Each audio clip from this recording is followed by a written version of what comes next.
Most water slides are safe, more or less. But some water slides are responsible for a constant stream of bumps and bruises, and even worse.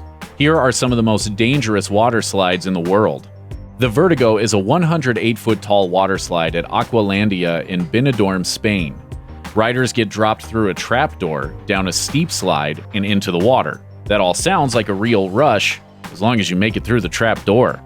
According to Australian Broadcasting Corporation, British tourist Jamie Norman enjoyed the VertiGo so much he went down it 3 times. Unfortunately, the 3rd time was not like the others because the trapdoor failed to open all the way, crushing his arm, legs, and face. As he told the ABC, "As I felt it scrape all down my legs and arms and then smack into my face. When I got to the bottom, the pool was full of blood." Norman was treated by an on-site doctor and rushed out of the park with some free zoo tickets for his trouble.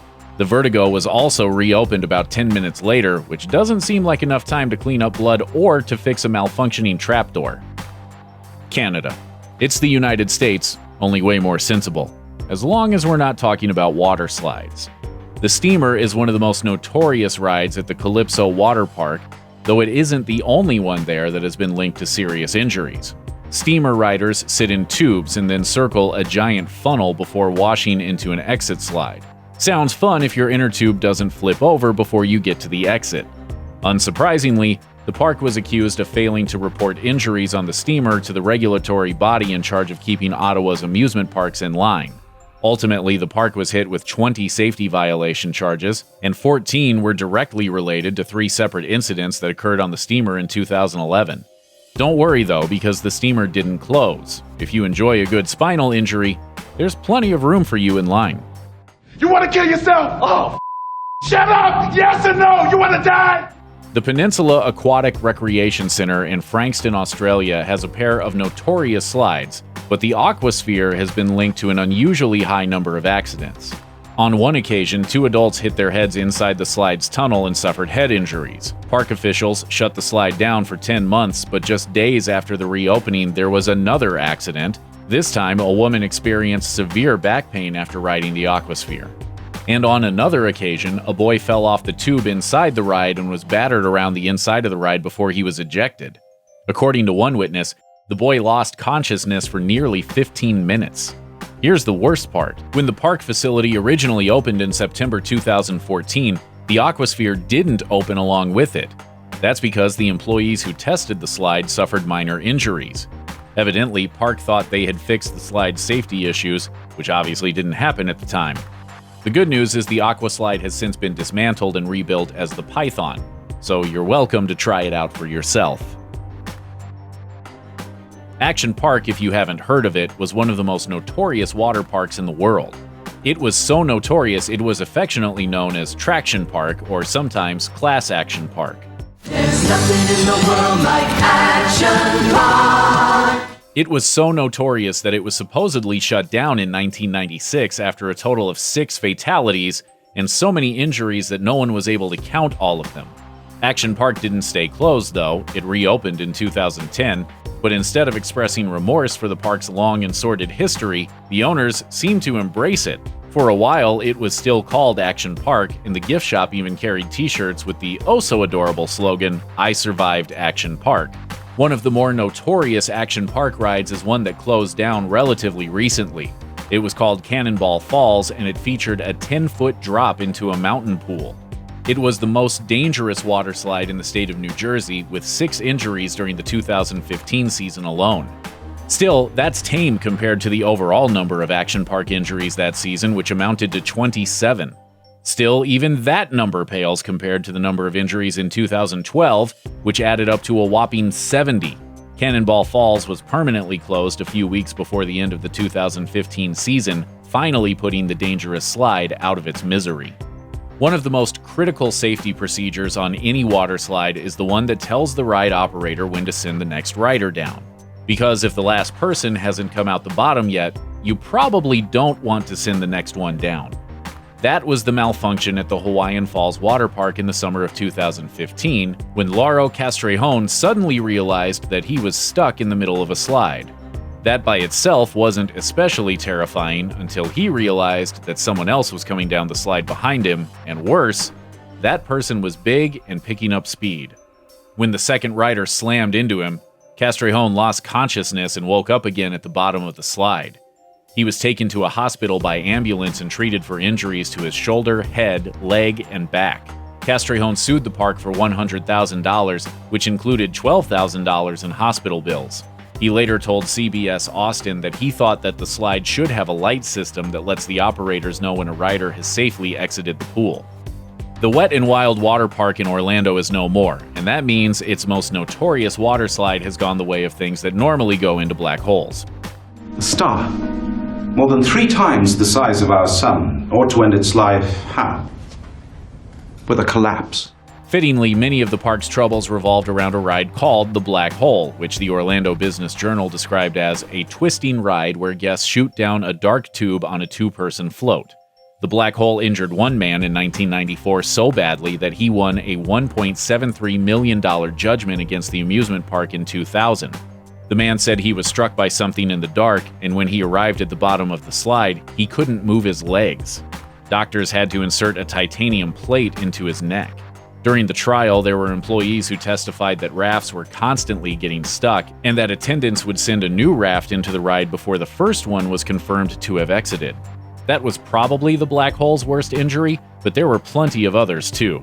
So goodbye Wet n Wild and Black Hole, we won't really miss you that much. It's awful when anyone gets injured or killed while out doing something that's supposed to be fun. But the absolutely horrific way that this child died makes it hard to even ponder, let alone put down in words. The Schlitterbahn Water Park in Kansas City wanted bragging rights as the world's tallest water slide, so they built a 170-foot tall monstrosity and named it Verruckt, which means crazy in German. Then, a 10-year-old boy named Caleb Schwab got on the ride and was decapitated after his raft caught air and his head struck a pole. According to The Independent, state attorneys actually brought criminal charges against the park, but they were later thrown out by a judge who said the evidence against the park was improper. Caleb's family did receive a $20 million settlement from the park and some of the companies involved in its design, but it's impossible to put a price on the loss of a child, particularly in such a horrific way. Fortunately, Verruckt was permanently shut down and dismantled in 2018 after 2 years of looming over the park as a horrible monument to one of the worst tragedies in water park history. And now, ladies and gentlemen, the world's most infamous water slide. So infamous that riders had to be hosed down to improve their chances of actually making it to the end. So infamous that even Action Park's most daring adventurers didn't want anything to do with it.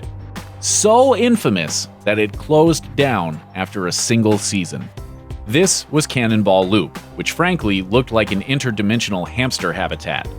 It was long and black and ended with a loop at the end that looked so improbable you had to wonder if it ran on a pact with the devil, because it certainly didn't have anything to do with the laws of physics.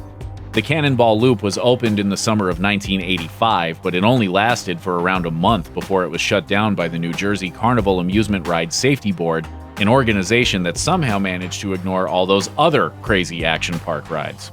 So who were the few people insane enough to ride the thing? Mostly action park employees, who were given $100 in exchange for maybe never seeing their families again.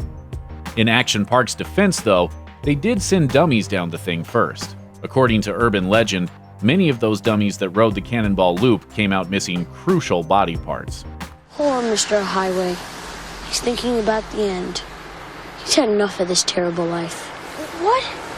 Say goodbye.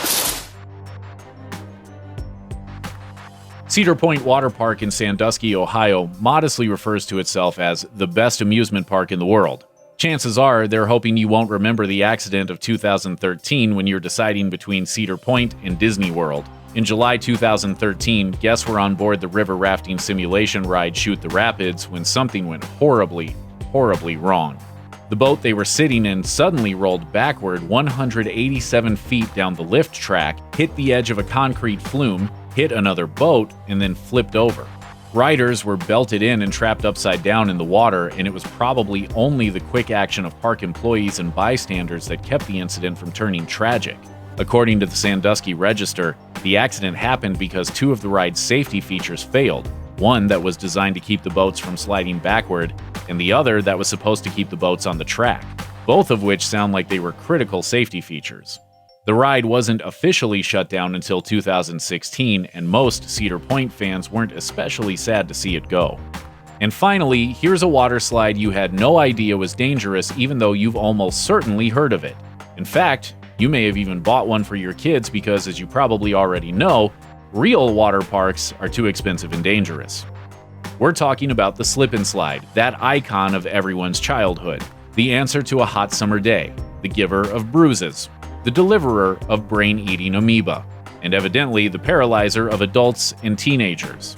According to the Consumer Product Safety Commission, adults and teenagers who dive onto a slip and slide, especially with gusto, are in danger, saying they may hit and abruptly stop in such a way that could cause permanent spinal cord injury, resulting in quadriplegia or paraplegia.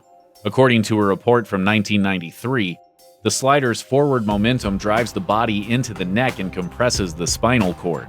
Okay, that was 1993 though. Surely Whammo has improved the slip and slide's product design since then. Nope. It's still basically the same design, and in 2018 it landed on the World Against Toys Causing Harm top 10 list of summer safety traps. So all those years and colorful additions haven't made the slippery toy any safer. Basically, if you weigh more than 125 pounds, you have no business being on a slip and slide, no matter how much you want to relive your childhood.